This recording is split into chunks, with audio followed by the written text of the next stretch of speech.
Bugün sizə süni zəka nədir, necə işləyir və həyatımızı necə dəyişir suallarına cavab verəcəyəm.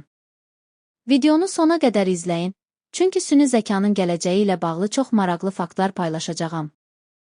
Kanalımıza abunə olun və bəyən düyməsini basın, çünki süni zəka və başqa texnologiyalar haqqında daha çox video hazırlayırıq. Süni zəka nədir?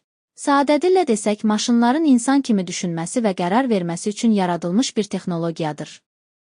Məsələn, Google axtarışı, Siri, ChatGPT və ya Tesla'nın avtonom avtomobilləri süni zəka nümunələridir. Dar süni zəka. Bu, yalnız bir iş yerinə yetirə bilən süni zəkadır. Məsələn, Netflix'in sizə film tövsiyə etməsi kimi. Ümumi süni zəka bu insan kimi düşünən və müxtəlif problemləri həll edən süni zəkadır. Və hələ tam mövcud deyil.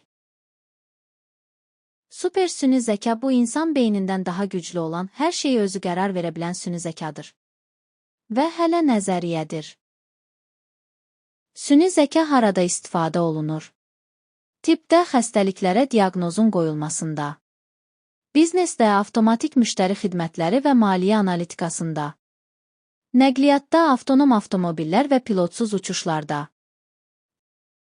Gündəlik həyatımızda, Google Assistant, Siri, ChatGPT-də və sair sosial şəbəkələrdə. Gələcəkdə süni zəka necə inkişaf edəcək? Bəzi mütəxəssislər deyir ki, süni zəka insanlardan daha ağıllı ola bilər. Robotlar bizim işimizi əlimizdən alacaqmı? Bunu dəqiq bilmirik, amma yeni iş sahələri də yaranacaq. Süni zəka sizcə təhlükəlidir, yoxsa faydalı? Bu mövzular barəsində şərhlərdə fikrinizi yazın. Videonu xoşunuza gəldisə bəyənib və paylaşmağı unutmayın.